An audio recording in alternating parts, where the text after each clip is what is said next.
तर एकंदरीत आपण पाहिलं तर दिल्लीमध्ये मोठ्या घडामोडी घडतायत। आज दिल्लीत तब्बल 4 महत्त्वाच्या बैठका होणार आहेत आणि यामध्ये दहशतवाद्यांवरील कारवाईचा ॲक्शन प्लॅन ठरण्याची शक्यता आहे। पंतप्रधान नरेंद्र मोदींच्या अध्यक्षतेखाली केंद्रीय मंत्रिमंडळाच्या राजकीय व्यवहार समितीची बैठक होणार आहे आणि यासोबत पंतप्रधान मोदी आज सीसीएसची ही बैठक घेतील।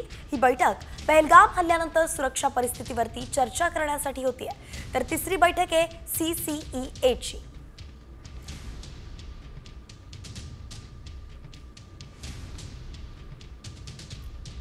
तर अतिशय महत्त्वाच्या बैठकी आज दिल्लीमध्ये होणार आहे। तब्बल 4 बैठका होत आहेत। तर थेट जाऊयात आपण दिल्लीत। या ठिकाणी आमचे प्रतिनिधी आहेत प्रमोद जगताप आणि त्यांच्याकडून जाणून घेऊयात की दिल्लीत नेमकं काय घडामोडी सुरू आहेत। प्रमोद,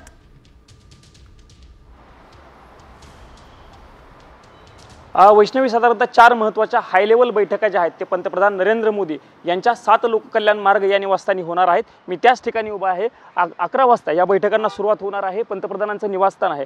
त्यात 4 जरी बैठका होणार असतील तर त्यातील 2 बैठका खूप महत्त्वाच्या आहेत। त्यातली पहिली बैठक आहे कॅबिनेटची आणि दुसरी बैठक आहे CCS म्हणजे कॅबिनेट कमिटी ऑन सिक्युरिटी। ही सगळ्यात महत्त्वाची बैठक जी आहे ती पार पडणार आहे। या बैठकीमध्ये प्रामुख्याने पहलगाम हल्ल्यानंतर कशा पद्धतीने ॲक्शन असेल याचा चर्चा जी आहे ती या बैठकीमध्ये होणार आहे। काल ज्या पद्धतीने पंतप्रधान नरेंद्र मोदी यांनी सैन्याला मोकळीक दिलेली आहे, सूट दिलेली आहे, वेळ आणि काळ तुम्ही ठरवा, अशा पद्धतीच्या सूचना काल पंतप्रधान नरेंद्र मोदी यांनी संरक्षण मंत्री राजनाथ सिंग यांच्या समोर सैन्याला दिलेल्या आहेत। आणि त्यानंतर ही CCSची बैठक होती। या CCSच्या बैठकीमध्ये जर वैष्णवी सांगायला गेलं तर पंतप्रधान नरेंद्र मोदी असतील, संरक्षण मंत्री राजनाथ सिंग असतील, परराष्ट्र मंत्री S जयशंकर असतील, निर्मला सीतारामन ज्या अर्थमंत्री आहेत त्या आणि केंद्रीय गृहमंत्री अमित शाह हे 5 प्रमुख महत्त्वाचे नेते असणार आहेत।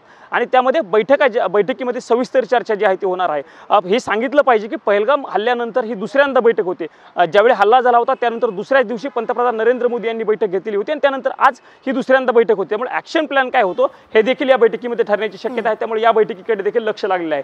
दुसरी महत्त्वाची बैठक जी आहे ती कॅबिनेट कमिटीची बैठक आहे। कॅबिनेट कमिटीची बैठक ही सगळ्यात शेवटी होणार आहे। 4 बैठकांमध्ये सगळ्यात शेवटची ही बैठक होणार आहे आणि त्यामुळे राजकीय काय भूमिका असेल सरकारची किंवा आगामी काळामध्ये सरकारचा प्लॅन काय असेल या सगळ्या अनुषंगाने चर्चा होऊ शकते। पहलगाम हल्ल्यामध्ये जे जखमी झालेले होते किंवा जे मृत झालेले होते मृत झालेल्यांना श्रद्धांजली जी आहे ती या बैठकीमध्ये दिली जाईल। त्यामुळे ही देखील बैठक महत्त्वाची असणार आहे। आणि इतर 2 बैठका ज्या इकॉनॉमिकची बैठक असेल किंवा राजकीय बैठक असेल या 4ही बैठकांकडे सगळ्यात लक्ष लागलेलं आहे। आपण पाहिलं तर या 4 बैठकांमध्ये वेगवेगळे अँगल्स आहेत ते लक्षात घेतले जाणार आहे आणि त्यानुसार एक चर्चा करून ॲक्शन प्लॅन ठरवला जाणार आहे। नेमकं या 4 बैठकांमध्ये काय घडतं याची प्रत्येक अपडेट आपल्याकडूनच आम्ही घेत राहू। तुर्तास धन्यवाद, अगदी सविस्तर अपडेट दिली आहेत आपण।